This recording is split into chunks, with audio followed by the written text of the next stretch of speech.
10, 9, ignition sequence start. All engines are running. Liftoff and the clock is starting. Liftoff. Roger, the clock is operating. We're underway. It's one small step for man, one giant leap for mankind.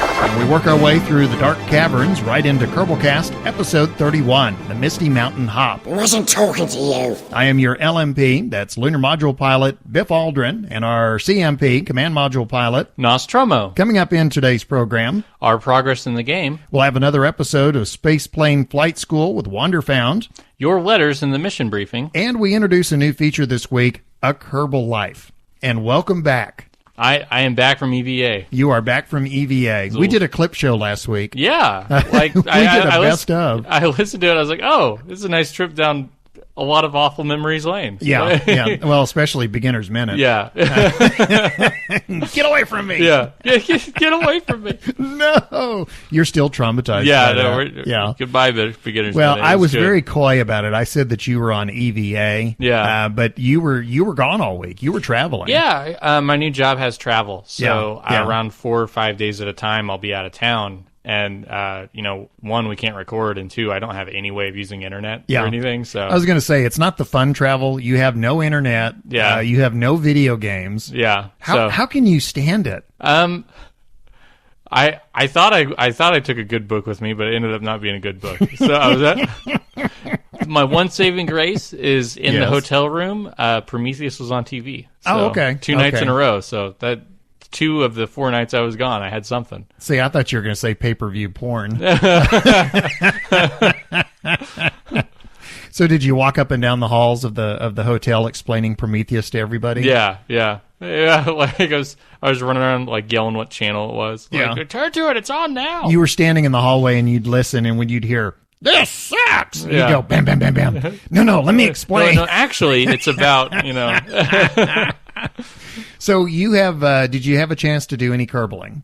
I got a little bit in. Okay. Yeah, because starting the new job and everything, it ate up a lot of time because Mm-hmm. I also had to even before the job started, I had to do stuff to get ready for the job. Right. So it was a hectic week, but Well, I have to toss out a number for you. Are okay. you ready?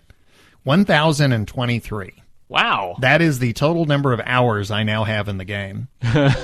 Last week when I was putting together the best of the clip show, I went back and I listened to our very first episode, and I said in that first episode, I said, yeah, I'm at about 500. And then, now I look at it and go, oh my God. Yeah. I mean, we've skipped 1 week, so Yeah. that's around 32 weeks, and in 32 weeks, Yeah. you packed on double the time. Yeah. Yeah, usually Wow. when I pack on 500 or something, it's pounds. But no, this time I don't know if this is a new feature on Steam or it's always been there and I just discovered it. But if you click on the store page for a game, and it's a game that you already own, it'll give you not only your total time in the game, but it also tells you your total time in the last 2 weeks. Yeah, I've seen have you that seen on a that? couple. Yeah. Okay, I typically average, are you ready? In a 2-week span, I average 50 to 60 hours. Wow, it's like another job. I know. It's Isn't like you that have amazing? a part-time job. Yeah, I mean, no wonder I'm excelling. Or I'm over 1,000 hours in the game. Yeah. But again, I've said this before, but I want to say it again. Listening to that first episode and listening to us talk, I was a little surprised at how Many people still listen to us. well, I was going to say how low my skill level was. Oh, I mean, you had just started the game, so you didn't know anything. And, I was... so some things don't change. Yeah. But, I was talking, I had 500 hours in the game, and I was talking, well, I know this and blah, blah, blah.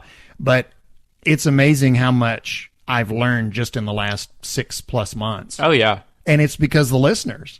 Every time I've had a question, I've tossed it out to the listeners, and the answer has come back in spades. Mm-hmm. So anyway, And that's my way of saying thank you, by the way. Let's continue. Let's go on into our progress. Obviously, you didn't have internet.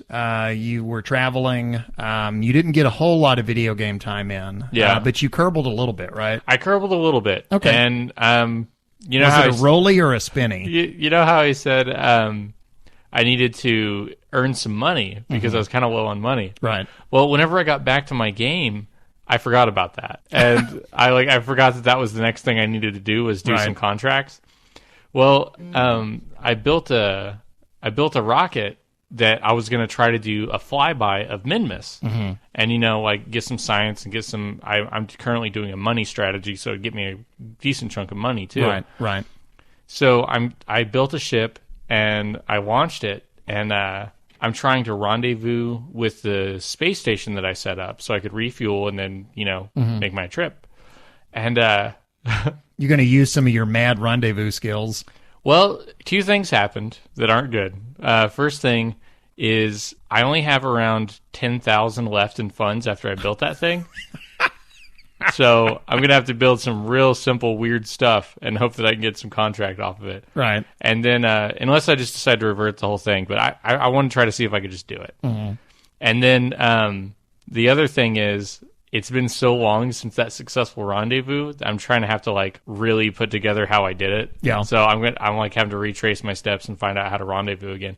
And I'm really close to where I left off, like last time I rendezvoused. Have you noticed that that's how progress works? It's like you accomplish it once, and then you struggle to accomplish it the second time. Yeah, to repeat the success you had. Yeah. Yeah, my ship, it's funny, after I built it and I have it going, it looks a lot like a Y-Wing from Star Wars. From Star Wars. Yeah. I have two little nuke engines that are piloting it, and I realized whenever I was putting RCS around the central body, I only did 2 symmetry. I didn't do 4. Oh, okay. So okay. I mean, it'll still be like I could still handle it. Sure, but it's not going to be as easy as especially when it comes to docking. Yeah, you know? I was going to say you don't have quite the effectiveness there. I would think. Yeah, so part of me wants to just revert it just to add the RCS on and still try to put all my eggs in one basket and go for it. But I've also thought about reverting and doing some contracts for a while to gain some money. So for other stuff. Well, you may have an excuse to revert here pretty quick. As we're recording this, they have yet to release 0.90. Yeah, I heard about that. There's been rumors that it's pending. So, and I mean, by the time we release this, it may be out for all I know. Yeah. But when it comes out, you and I have always kind of reset. Yeah, so I'm maybe doing a big revert. So yeah. Well, ironically, I just got done with my science tree. I just finished it. Oh, really? Yeah. Now all the science I'm collecting is just accumulating. It's like now I'm going. I wish you could bank it for whenever you revert. Now what do I do with it? Yeah. So anyway, I'm sorry, I interrupted. Go ahead. No, it's you wish you could bank something like that, so when you revert, like whenever you have to redo your whole save profile, you'd be like, hey, here's all the science from the last Kerbal Space program. Just go ahead and use that. I could. It would be my Kerbal Trust Fund. Yeah. So that's kind of where I left off. It wasn't super eventful. I'm going to try to maybe build a small ship, like with that 10,000 I have, like the cheapest thing I can possibly build, and complete some minor contracts and hope I make more money than I spend, and then trying to get that little ship to rendezvous, refuel, and fly by Minmus, and just do a flyby. I'm not going to land. I don't have the stuff to land. Right. I'm just going to fly by. Wait a minute. You don't have the right stuff to land. I'm just. You're just going to let that one go, aren't you? I'm going to blow the hatch on that one. Squirming hatch blower. Well, the last time we did an episode, I was talking about, I'm having adventures in the Joule system right now. I mean, since we had 2 weeks since we've recorded, I mean, you're like so far removed from where we left off. Yeah, yes and no.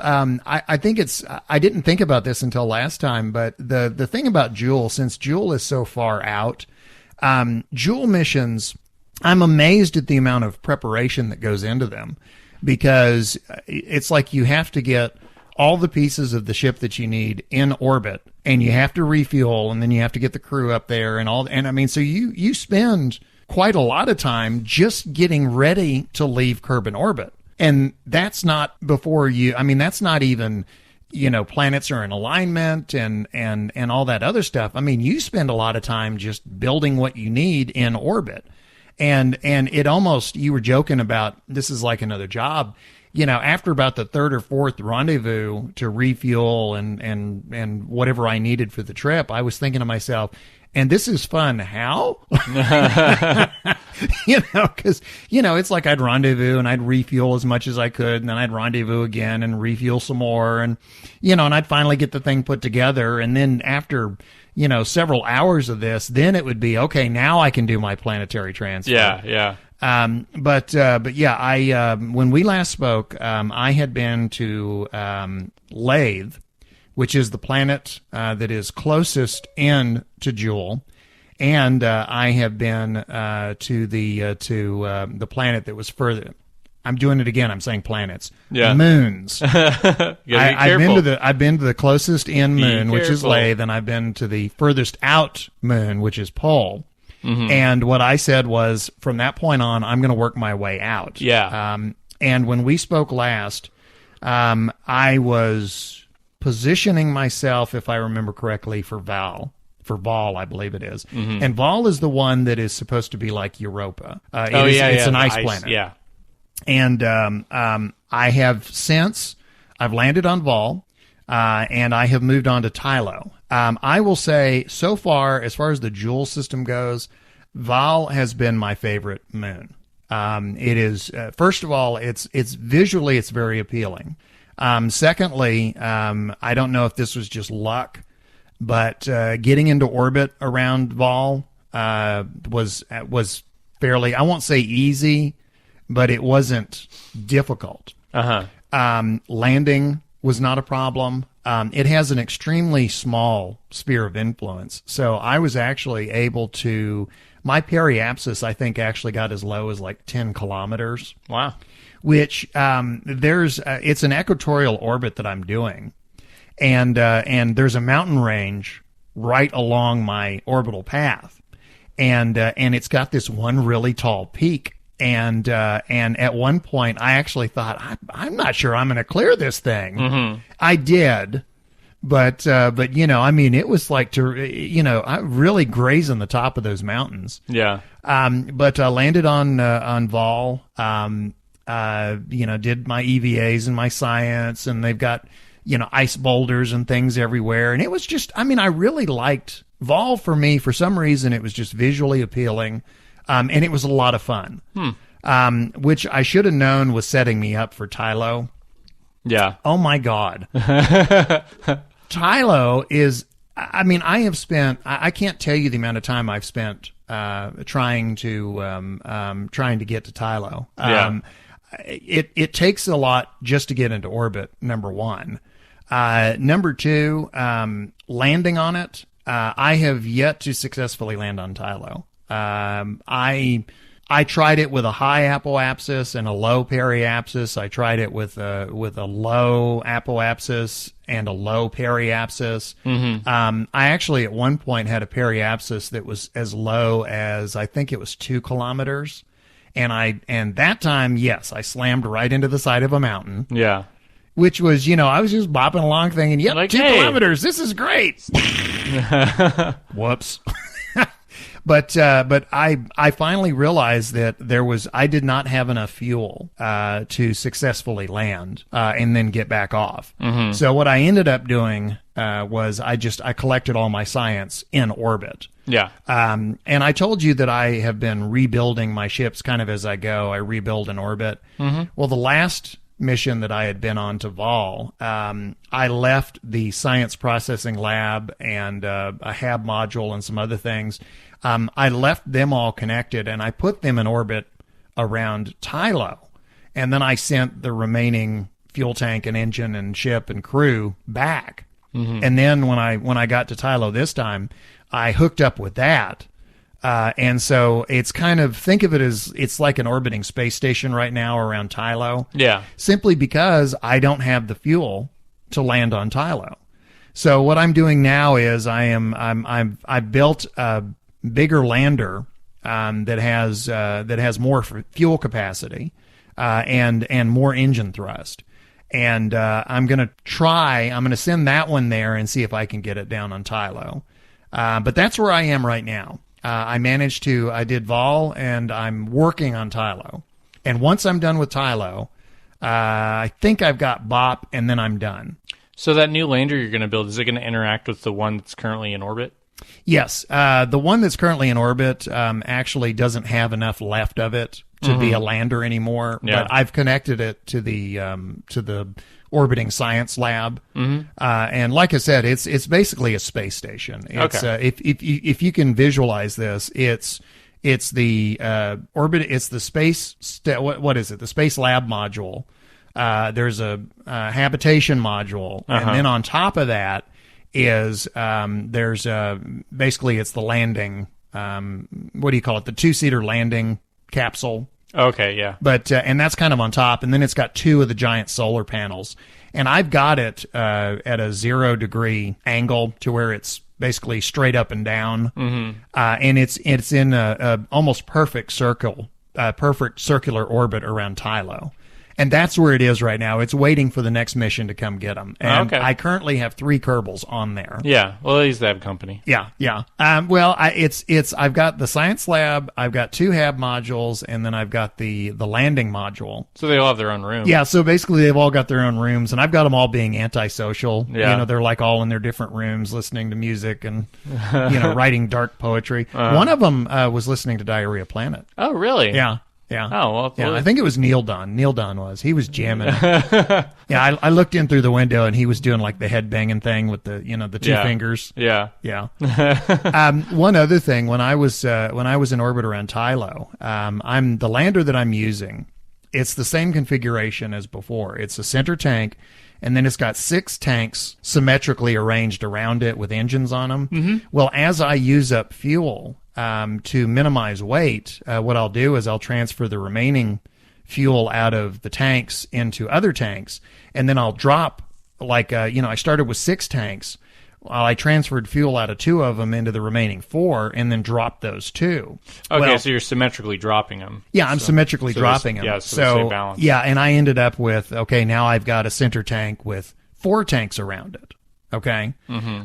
But what I thought was interesting, I kind of by accident came up with a perfect example of orbital mechanics. When I ejected the 2 tanks, and I didn't do this on purpose, this was purely by accident, but when I ejected the 2 tanks, one of them ejected down towards the surface, and the other one ejected up away from the surface. Okay. So think of it like this. There's a tank, there's my spacecraft, and then there's another tank. Okay. So you've got, at the lowest, you've got a tank, then you've got my spacecraft in the middle, and then at the highest, you've got another tank. You got a spacecraft sandwich. Basically, yeah. Or if you're ready for your dessert, a spacecraft Oreo. Oh, there you go. But okay. So anyway, so here I am cruising along. Well, it wasn't that long before the tank below me was ahead of me because it was lower, and the tank that was above me was behind me. So if Kerbal was like a university course, and I was a professor, and I was trying to explain orbital mechanics to them about how you lower your altitude to speed up relative to your target, that's what I would do to show it. Yeah. I would go, okay, here's the ship. I'm going to eject 2 tanks, one low, one high, and watch what they do relative to me. The high one falls behind, and the low one outpaces me. So I had a demonstration of orbital mechanics. Yeah. By pure accident. So if there's ever a Kerbal University, I get to be a tenured professor. Oh, there you go.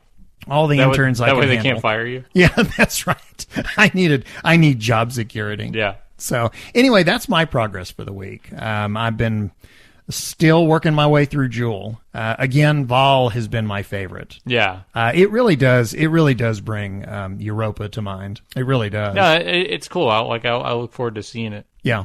Yeah, and I like that. It's it's kind of a light blue. Very icy. Yeah. So anyway, is it? I wonder if there's sea monsters under the surface. Yeah. If you walk around on it, do you slip around?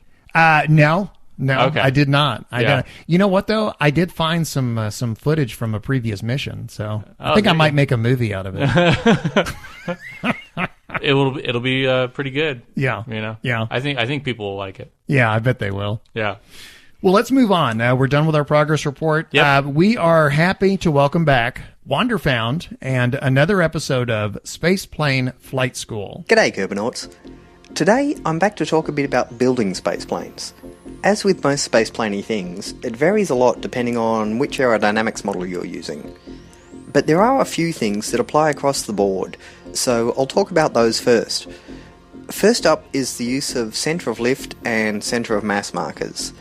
These are those big glowy balls that you can turn on in the spaceplane hangar, and understanding how they work is essential to getting your spaceplane to fly. Think of a dart or an arrow. What do they have up front? They've got a heavy, sharp thing. And what do they have up the back? Feathers. And that's the key. Heavy bit up front, flappy bit up back. Your centre of mass needs to be in front of your centre of lift. The reason for this is because lift correlates very strongly with drag, and any object moving through the air has the tendency to rotate so that the drag is pulled behind the mass. If you put your centre of lift in front of your centre of mass, your plane is going to try to fly backwards. However, you don't want your lift too far back either. Everything in aircraft design is a balancing game, and one of the things you have to balance is stability versus manoeuvrability. Having drag at the back of your plane aids stability, but in doing so it harms manoeuvrability.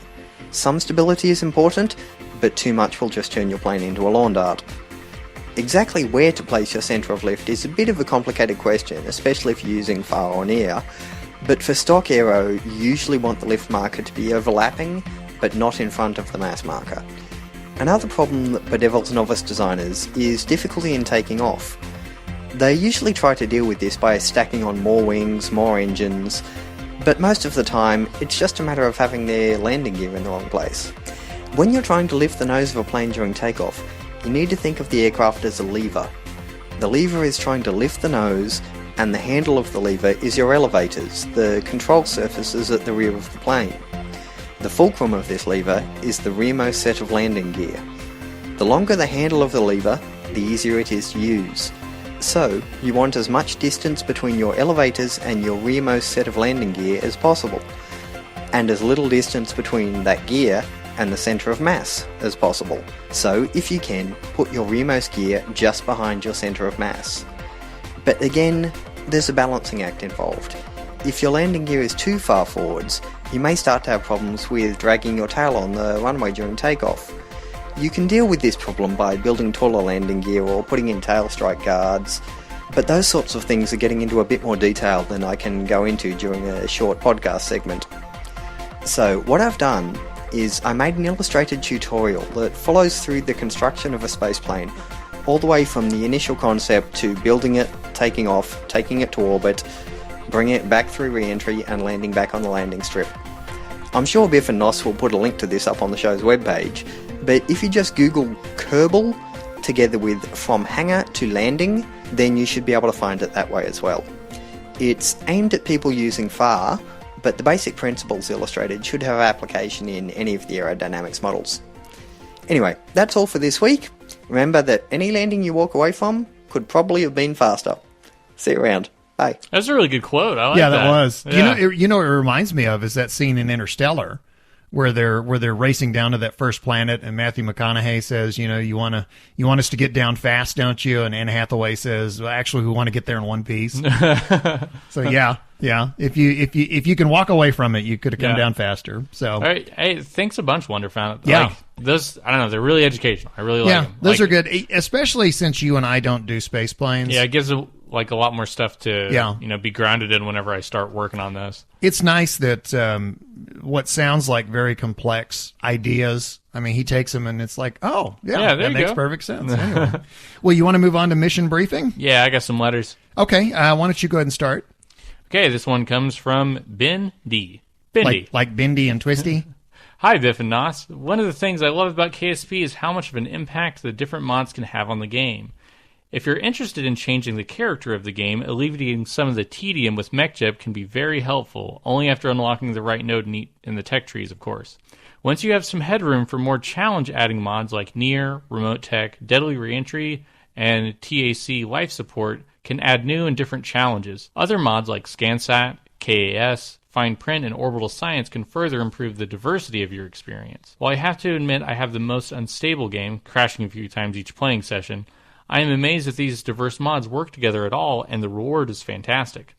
On your last podcast, 29, not the clip show. Not the clip show. One of your contributors, addressing Amy K's question on lander design, talked about the difficulty of having a wide or low center of mass design while using an aerodynamics mod like FAR and fitting the lander into a fairing to make launch possible. I solved the problem with another mod, Infernal Robotics, which lets my landers unfold their ungainly, widely splayed legs only after they are in orbit. This is a great example of one mod helping address the challenge introduced by another.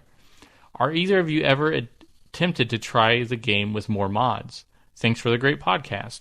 May your mod textures always compress well to avoid the 32-bit memory access limitations. Ben D. I get tempted to do a couple of them. I mean, my biggest temptation right now is MechJeb because I just don't want to rendezvous anymore. Right. You know, and it's just click it. I don't care if it's efficient or more less efficient. Just do it for me. So yeah, I mean that's my biggest temptation. Yeah. And, I mean, I thought of what was the engineer one that you have that shows Engineering Redux. Yeah. So like you could have that. So you can have that to see how high the apoapsis is while you're still piloting and stuff. Which you can do with MechJeb. Oh, can you? Yeah, MechJeb has a lot of data screens that you can bring up. It's you remember we had the Modders Minute a couple episodes back.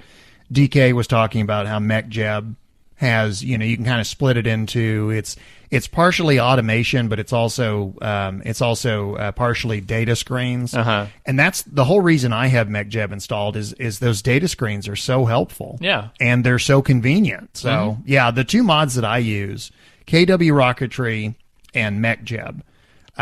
If I start putting too many mods, I start seeing performance issues. Okay. So that's why I tend to try and limit it. But to his question, is there one you're tempted to put on that you just haven't put on?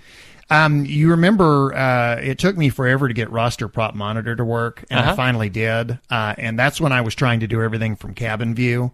That is a very good mod. I have not, with the when they went to the latest update, and I restarted, that was a mod that I did not reinstall because by that point I had realized that trying to do everything from cabin view was just too limiting. Yeah.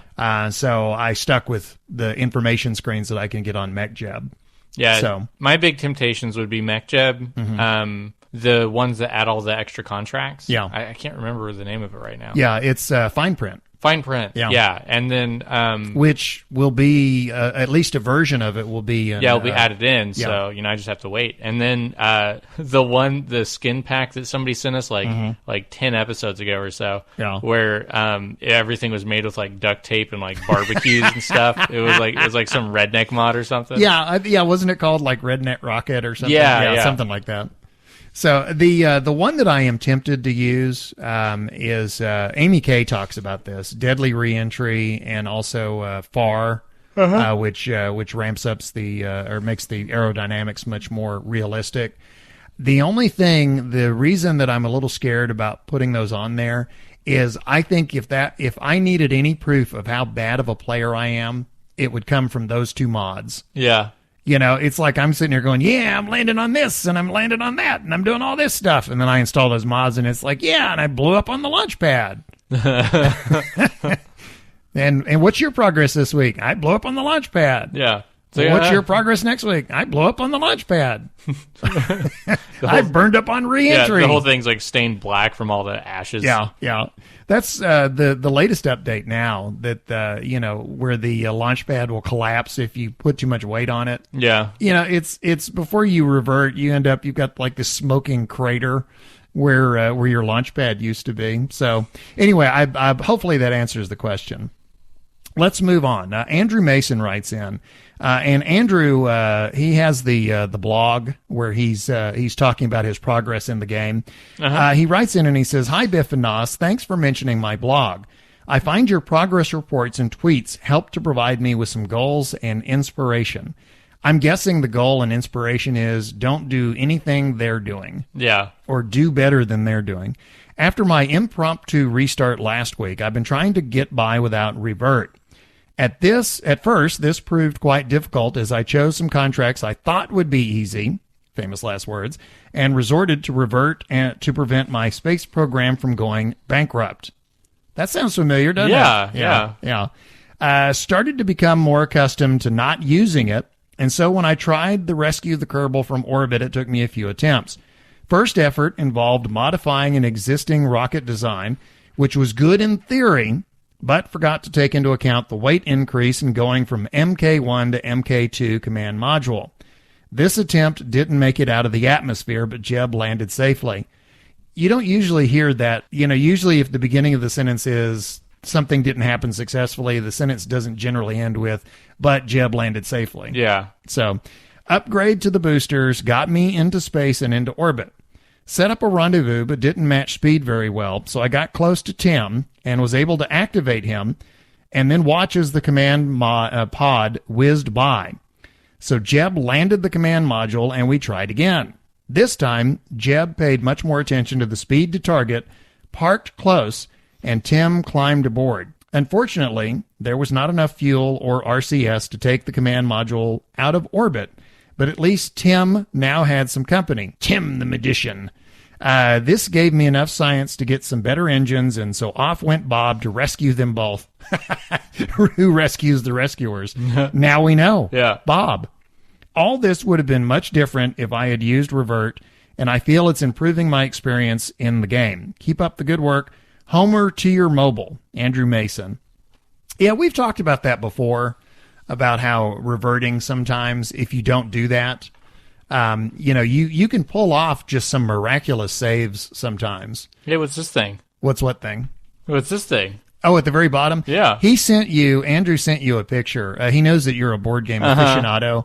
That's a picture of his... oh, wow. Yeah. That's. Do you want to describe it? It's massive. Oh. That helps. Yeah, he's got a couple of bookshelves. I'm going to ballpark, and I'm going to say he's around 150 games. Oh, good Lord. Yeah. So it's a picture of his bookshelves, board games on them? All of his board games. That's not counting good expansions. Lord. Good Lord. Yeah, see, my board game cabinet, I currently live in like a small apartment. Right. So what's funny is I'll be telling somebody, yeah, I got to sell some of my games. They're like, oh, yeah, you have too many? It's like, well, no, my cabinet only holds around 100 games, so I need to make sure I can't go over that. They're like, you have 100 games. I'm like, yeah. I've probably owned around 200 or so, but anytime I run out of room, I'm like, okay, it's time to go through and sell. That's when you discover how much you really like the games, because you go through and you go, I love this game, but I'll never play it again. You know what my favorite game out of all of them is? What? Right there, down at the bottom right. What is it? The horse head on a stick. Oh. Boy, visual humor works really well, doesn't it? Yeah. Okay. Yeah, look at this thing. Look at this picture. Well, I forgot to point that out to you. That's Andrew. Andrew sent you a picture. Yeah, that's awesome. So. Yeah, it's a good looking collection. I'm jealous. Yeah. Well, do you want to move? You've got the next letter. Oh, yeah. This one comes from Sideshow. Sideshow Bob? Sideshow, no, just Sideshow. Okay. Hey guys, this is my first time writing in, and I'd like to say thank you for the great podcast. Well, you're welcome. I am a big fan of podcasts and an even bigger fan of KSP, and I honestly didn't expect there to be a Kerbal podcast out there, but I was definitely proved wrong. Well, that's kind of what we said whenever we started. Yeah. Well, I mean, that's how this one started. Yeah, we're like, oh, there's not one. Well, I guess we'll do one. We'll do one. I am from Houston, and he doesn't have any problems, and have always had a fascination with space. Last night, the International Space Station passed over Houston, and I just had time to catch it flying overhead. It made me think of all the work that went into putting all that stuff up there, and how many times I have had to hit Alt F9 because I knocked all my solar panels off trying to dock with the station. It really puts it into perspective how monumental the achievements of our real space programs here are on Earth. I also would like to mention the roster prop monitor mod. On a previous episode, you talked about IVA getting frustrating. The roster prop monitor mod adds more detailed and interactive displays in IVA mode. Thanks again, and may you always have the wind under your wings. That is so. Oh, you know what? That sideshow Bette Midler. Oh, she's got the wind beneath her wings. That's what he was talking about there. About how this game makes you appreciate how much work goes into it. Yeah, it's amazing. I mean, when you play this game, you suddenly have an understanding of the vast difficulties that our space program overcomes to do anything. Yeah, it's like the Rosetta Comet. You know, now that I have at least a working understanding of what was required to hit that target 10 years ago, 10 years ago, they figured out where that comet was going to be and how to get there. And, you look at that and you think that is so difficult. Oh, yeah. And you were talking about how you're starting to visualize the little black and yellow balls, for center of mass. I was and working things. on a ladder at a construction site, and I was holding something hanging off the ladder, and I was like, yeah, my center of gravity is probably around here, and it should not be there if I'm lifting this above my head. It's too bad you can't move things with just mouse clicks, right? Yeah. That'd be nice. Well, let's move on. Our next letter comes from John Pluto Moved On. He says, hello, I'm sending this letter into the future. Oh. As I'm still catching up on the podcasts, currently on episode 19 of 30 as of this message. But I've had a question bouncing around since an early episode and couldn't wait until I caught up to ask it. So he won't hear this letter for at least a couple of weeks. I don't know how many he's burning through, but in a week. But so I do apologize if it's already been covered. But have either of you tried playing with a joystick or flight stick or other non-mouse and keyboard controller? In an earlier podcast, you touched on a video of someone constructing a whole command or a whole control panel, but I was curious what your personal experiences were and if you would or would not recommend it. Thanks and keep up the good work. Again, John Pluto Moved On. I've never done that. Yeah, me neither. Is it even possible? Is there? Have you looked under people have done it. Okay. Like I've seen videos of people that have done it. I haven't done it myself because I don't own a flight stick, and I don't want to, purchase one just for the sake of seeing if I'll even like it. Right. So, like, if I knew somebody that had one, I'd borrow it just to see what it was like. But it would probably give you more of an intuitive feel than a mouse would, right? As to making adjustments. But to me, it's just it's not worth it financially for me to be like, yeah, let's go ahead and do it.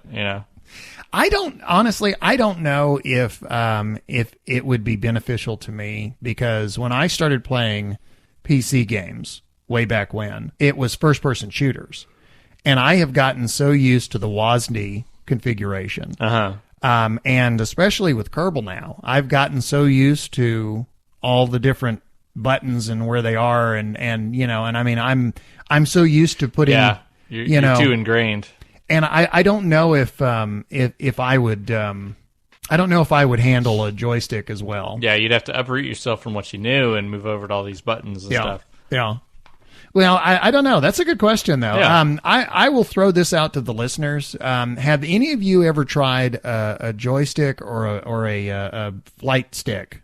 Have you used a non-standard control scheme for Kerbal? And if so, we would certainly like to hear your experiences. What is our next letter? This one comes from Anthony B. Hi, lads. Just checking back in with some not-so-important news. I was up early last Saturday morning as I am plagued by a general inability to sleep after the sun has come up above the horizon. I boot Kerbal and go make a coffee. I have 2 words for you. Blackout curtains. Oh, yeah. No, that's helped a lot. Yeah. This time before a long burn for Jewel, my eldest niece, at age 9, wandered into the room and told me she'd seen that space game before. She was visiting from interstate. Apparently, the visitor center in Tidbinbilla tracking station has Kerbal on display for people to use. Really? Yeah. She said that that's cool. She said that it looked fun, but that she couldn't get the rockets to fly, so I showed her how to make a basic rocket, and after 3 attempts and some supervision, she managed to get into orbit with the Kerbal X stock craft. It wasn't circular, but it was outside the atmosphere. Hey, that's good enough. Very good. That's what I can fight for. She managed to get to the Mun, too, but ran out of fuel and performed a high-speed litho break. We also went to the local science center with my daughter at age 5 and made balloon-powered rockets. Attempt 1 went off without a hitch, but when attempt number 2 came loose from the sticky tape and went on a death spiral, the first thing out of my mouth was, needs more struts. One of the supervisors of this task was chuckling. I thought he was going to say need to revert or need to F9. Kerbal ears. They're everywhere. Anyway, I was super excited about Orion last week, too, and I'm looking forward to Rosetta, Dawn, and, of course, KSP 0.90. All this space science stuff is making me giddy. Will you please pass the snacks? Anthony B. That's very good. Yeah, it was really cool. We have talked about this before, but that's one of the things that is so nice about this game is it opens a door for learning. Oh yeah, we've had stories about people using it in classrooms or just showing orbital mechanics stuff to kids and stuff. Well, and also, how many letters have we gotten from people that have said either this game inspired me to pursue a career in go to aerospace, school for this, or people that were already in that direction latched onto this, and it's like now they're understanding basic concepts even more. So it's Kerbal is a very it's not a game for the people that aren't curious and that are impatient. I told you earlier that I've been trying to bring a landing in on Tylo. Well, when I was trying to bring my apoapsis down, and I had a fairly low periapsis, there was a very small window in the periapsis where I could burn my engines and bring the apoapsis down without lowering my periapsis. And, I would do that, and then I would high speed around and then get back to my periapsis and do it again. And it was taking a long time to do it. And the whole time I was thinking to myself, this requires a tremendous amount of patience. Yeah. To just keep, because what I was trying to do is I was trying to bring my apoapsis down without eating up a lot of fuel. And Tylo doesn't give you much in the way of gravity or it has no atmosphere. So you can't aerobrake. So there was kind of like this little sweet spot that I could take advantage of to bring my apoapsis down and not burn up a lot of fuel. But again, it was a long period of time of me just circling back around to that one little sweet spot and burning my engines a little bit. Yeah. And then circling back around. Now, your average Twitch gamer is not going to like that. So anyway, kudos, as they say, to Kerbal Space Program. Did you have it's my turn? Okay. Yeah. Next letter. This one says, hello from Las Vegas. And this comes to us from Vegas Bright. Biff Nos. I am thoroughly enjoying the podcast. As a former podcaster, I know just how much time and effort goes into producing the program. Thank you for providing the Kerbalcast to the public. It has enriched my enjoyment of the game, and I look forward to it every week. I've been playing KSP for a good year so far, dropping it now and again, but returning to the game, picking it up as time permits. I think mods engender my continued interest in the game, as it adds fresh approaches and challenges.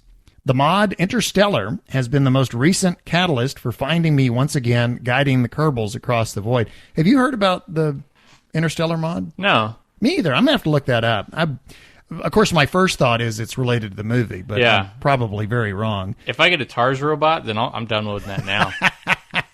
You can have a TARS robot. I will take the other one. What was the other one called? Hathaway. Oh, well, I definitely will take that. I'll definitely take the Hathaway. Yes, I'll definitely take the Hathaway. I think it was Flint. No, not Flint. It was TARS and Rips or Whatever. Poos or whatever. Yeah. Who knows? Let's see. The mod Interstellar, now with fusion reactors strapped to the ship. He's guiding his Kerbals across the void. Any chance of covering this highly technical and rather frustrating fun mod? I think I know just the person for that. Yeah. DK, the bat signal just clicked on. Yeah. Keep up the top-notch podcast. I still need to binge listen to your older programs. Oh, please don't. I'll tell you what, listen to episode 6 Yeah. and the best of, and you're covered. Well, no, he's from Vegas, not Canada. Oh, that's true. Yeah. That's true. Let's see. What would he be? Okay, listen to episode 0 twice. Yeah. No, episode 1 twice. Yeah. Let's see. After going through 3 episodes during a road trip, I hope he was alone in the car. Yeah. I found myself yearning to get back to the game. I usually carry a moleskin full of graph paper and found myself doodling ship design ideas and flight plans. Yeah, I never do that. No, actually, when you're drawing ship designs, what the hardest thing to do is to get everything symmetrical. Oh, yeah. Because it's like you draw like an engine and whatever on one side, and then you draw it on the other side, and it's like you got a huge engine on one side and a real small one, and you're going, that's supposed to be the same size. Yeah. Well, so, fun personal factoid on an interesting personal connection to the game.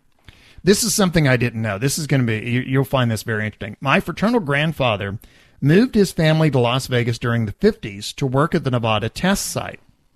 While there, he worked on military applications of nuclear energy, specifically the Nerva rocket motor in this instance. Nerva is Nerva. Do you know that the atomic rocket motor in the game looks exactly like what he's talking about? Oh, really? I don't know if that's intentional.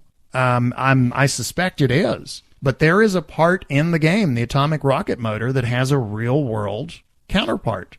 And it's this Nerva rocket motor. Huh. Among the large framed pictures of nuclear tests and other memorabilia my grandparents kept as proud achievements of the Atomic Energy Commission was a large framed photo of a Nerva test firing. Later seeing it in KSP was an extra bonus to this epic game. Just simply go online. The easiest way to find out more information, go to Google and just search for Nerva. Nerva. And when you see a picture of this thing, you will be astonished because here, as a matter of fact, I printed it out. Take a look at that. Doesn't that look like exactly the rocket motor from the game? Oh, yeah, that looks exactly like that. Yeah. That's crazy. Yeah. Anyway, I highly encourage everybody, go online and search for Nerva, and you'll see what we're talking about. The Nervasome people. The Nerva. Thank you. Thank you. It was there. I had to do it. Yeah, of course. Let's see. Safe flights and happy landings, and again, Vegas Bright. Well, thank you, sir. You've got our, next to the last letter? I think this is the... Oh, yeah, you got one more. So, I got one more. We have Armin. Hi, Biff. Hi, Armin Nos. Hammer? Yeah. I am a listener from Germany who recently got interested in KSP and hence found your show when looking for a podcast to go with it. I have only listened to a few of your podcasts, but I have really enjoyed what I've heard so far. Have you noticed that that's kind of how it seems to go? Yeah. Is people get the game and then they immediately start looking for a podcast? Yeah, and that's something I haven't done with like a lot of the smaller games I've played. Like I couldn't really see a podcast dedicated just to that game, so you'll find an episode or something. But for some games, you'll find an entire podcast dedicated to it. Well, I do that. I do that with TV shows a lot. Like, when I binge watched Breaking Bad, boom, I was looking for podcasts. Game of Thrones, got to get podcasts. So yeah, I played this game called. I've been looking for a podcast for it, but there aren't any. I've been looking for Minecraft podcasts. There just aren't any out there. Yeah. Sarcasm detected. So thanks for that. I only have one comment. Compressions are really high on your MP3s, being at 64 kilobit. Yeah, kilobits per second. And there are a lot of audio glitches which are kind of annoying. So I suggest using a higher bit rate if you don't mind. Otherwise, your audio quality is really great. It's just a pity to spoil such a great experience. I would ask our listeners, when I upload the podcast, I always download a copy for myself and listen to it to make sure that there aren't anything like that. I have never encountered that. Yeah. But for all I know, I may be the only one. My question to the listeners, are you having problems with artifacts or glitches in the sound quality? I am encoding the podcast at 64 bits, and I'm doing it to keep the sound quality, not the sound quality, the file size low. Yeah. That's also the reason we're in mono. Yeah, so you can put it on your phone or you can put it on anything like that, and it's not going to eat up all your memory. If that is an issue, please let me know. I can always bump this up to a higher bit rate. If you'd rather, I could take it up to 96 or 128. Or if you're really a glutton for punishment, I go all the way to 360. Super quadraphonic surround sound. Yeah, just get out my Kerbalcast hard drive. Yeah, there you go. But anyway, please let me know if anyone's having a problem with this. And to this particular listener, I'm sorry you're having problems. Okay, for the rest of the letter. As a kid, I was very interested in space and all that, but it kind of died down. Although I eventually became a physicist, I never really got into orbital mechanics and related topics until lately. My interest was mostly reignited when I read The Right Stuff. And now I dove into Mike Mullane's Riding Rockets, which covers the early shuttle program. You probably know it, right? I'm looking forward to some reading related to the Gemini and Apollo program, which I certainly expect to find there is more talk about enemas, as every space program-related book seems to feature it. So I'd like to ask, why do you think NASA is so fond of enemas?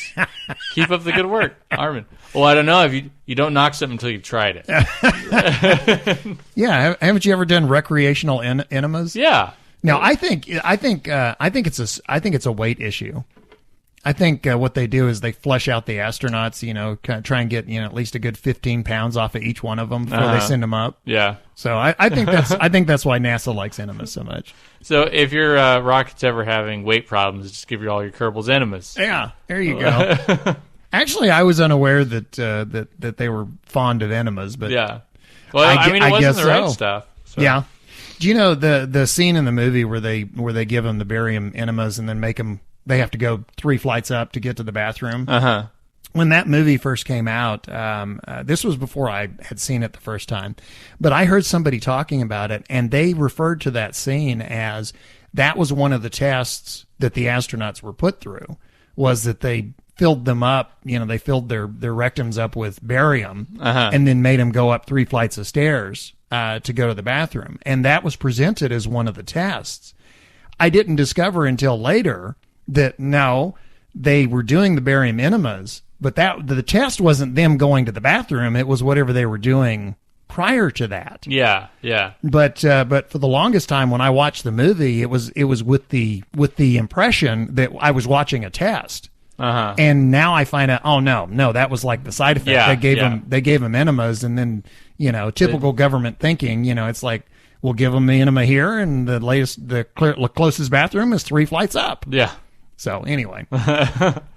Okay, well, on to our next letter. And this comes to us from Amy K. And she says, "Hi, guys. I thought I'd write in with another fail story that happened to me recently. After the wonderful advice people gave me following the lander woes I previously had, I thought I would build a new lander based off this advice and take it to Minmus in a test run before going to the Mun. Ready with my bottom-heavy lander that I was confident wouldn't tip over for anything short of a hurricane, I was ready to set off on my mission. Everything went nice and smoothly all the way to Minmus, and the smile on Jeb's face made clear how ecstatic he was just to be alive this long into one of my missions. We came into land, and thanks to the Kerbal community, we successfully landed upright on the surface of Minmus. Jeb got out, planted a flag, which I lovingly engraved with the plaque, "For Jeb," acknowledging the guilt from my previous fail, and we shared a moment of happiness. My happiness in landing upright and his happiness in not having exploded. Now, at this point, I should point out 2 things. Number 1, I am in career mode and want all the science I can get. And number 2, I am prone to bouts of impatience, which I'm fairly certain is an undesirable attribute when in charge of an astronaut. After I had Jeb take a surface sample, an EVA report, and store it, I remembered that Minmus has biomes, and there was a hill not too far from where I landed. Determined to get all the science I could, I set Jeb off walking towards the hill. But it soon came to my attention that the hill was much further than I thought. Not put off by this, and having grown impatient at Jeb's slow walking pace, I decided I would abuse Minmus's low gravity to fire Jeb's RCS and launch him towards the hill. This did speed him up considerably, and it wasn't too long before he was on the hill, collecting me even more science. Happy with my haul, I turned Jeb around and fired him back at considerable speed towards the lander. Or so I thought. As time went on, it occurred to me that I'd been going much longer than on the way to the hill, so I checked the map, and to my horror, I saw that I had gone off diagonally in the wrong direction. Conscious of Jeb's depleting propellant, I noted a marker on the lander and brought him to a halt before firing him towards it. With his propellant running lower still, I thought I would get him up to a good speed, so in the worst case, I could just turn it off and still make progress. The lander approached and it was time to slow down, but he wouldn't. He had been firing for too long and was traveling too fast. With a horrible fear, I went into map view and swallowed hard as I saw he was on a trajectory that would take him almost completely around Minmus. He was almost in orbit. Desperately trying to wrestle the situation under control, I fired frantically against his trajectory to slow him down. So desperate to save him now that I would happily have him walk all day back to the lander. It was working, and he was slowing down. But then it stopped without even a splutter. His fuel was gone. With nothing I could do to save him, we looked hard into each other's eyes and mutually acknowledged my fail one final time before Minmus gained a small new biome, a slightly different shade of green. Jeb's flag now stands by a lonely lander full of science on the surface of Minmus, and Jeb himself rests somewhere on the opposite side of the moon. Homer to your mobile, Amy K. Oh, that is so sad. Don't worry, Amy, he'll be back. Yeah. And it's interesting that our last letter came from Amy K because Amy K, also known as Amy Kettlewell, had an idea for a ongoing serial starring Kerbals. And so we are proud to bring you a brand new feature on the program called A Kerbal Life. My name is Jebediah Kerman. I've looked up into the sky my whole life, watching the Mun and Minmus, and imagining what wonders they may hold. And then I read this morning's newspaper and saw an ad asking for brave Kerbals to come down to KSP and go see the stars. Once again, our main story is the appointment of a new administrator at the Kerbal Space Program. We will shortly see the first Kerbals in space. Stay tuned next for another episode of As the Kerbin Tournament. Okay, everyone. Jebediah Kerman is the lucky Kerbal who will be launched today. Jebediah, if you want to come with us. Congratulations, Jebediah. I hope you're excited. I sure am. I can't believe I get to be the first Kerbal in space. Carmen, will you go and finalize the launch details with the administrator? No problem. Oh, and I'm sure you'll be pleased to know that the administrator is grateful for the junk metal you donated last month. Well, it was only going to waste. I actually fell off my brother's old rollie that doesn't run anymore. So, what are they doing in there? Oh, the scientists are preparing tests on some goo. You'll actually be taking some of that up with you today. Never heard of goo. It's top secret goo. It's so weird, though. Some people like to come up here and watch through the glass in case it does some... Hey, whoa! Don't touch the glass! That goo could squirt out, burn through it, right into your face and blind you in a second. Really? Maybe. Doesn't mean it couldn't do that. Okay, right, here we are. I'll leave you with the prep team, and I'll speak to you again at liftoff. Good Kerbal, Jeb. T-minus 90 seconds and counting. Orbital 1 to mission control. All lights are on. Nothing's flashing, so I think that means I'm ready to go. Copy that, Jeb. How you feeling? I've never been so excited. I do have one small question, though. How exactly do I get into orbit? Oh, don't worry about that, Jeb. We'll guide you all the way through, right from here. Okay. And you know I don't know what any of these buttons actually do, right? Nah, you don't need to worry about them either. Okay, if you say so. T-minus 60 seconds and counting. Mission control to Orbital 1. The administrator has cleared us for launch. You see that big red button? The one that says launch? That's the one. I'll count down from 10, then you press that button. Understood. Okay, let's do this, everyone. Orbital 1 launching in T-minus 10, 9... Oh, hell, launch! MC, I'm pressing the... Alright.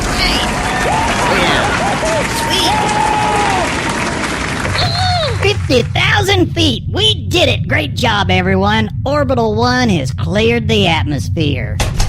Wait. Word from the administrator. We have to revert.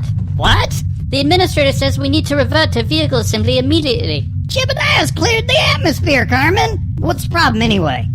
The administrator's designs, there was a flaw. What kind of flaw? There's no parachute on the rocket, and there was supposed to be. The administrator overlooked it in assembly. So our first Kerbal in space has no way of coming back from space without a horrible incident?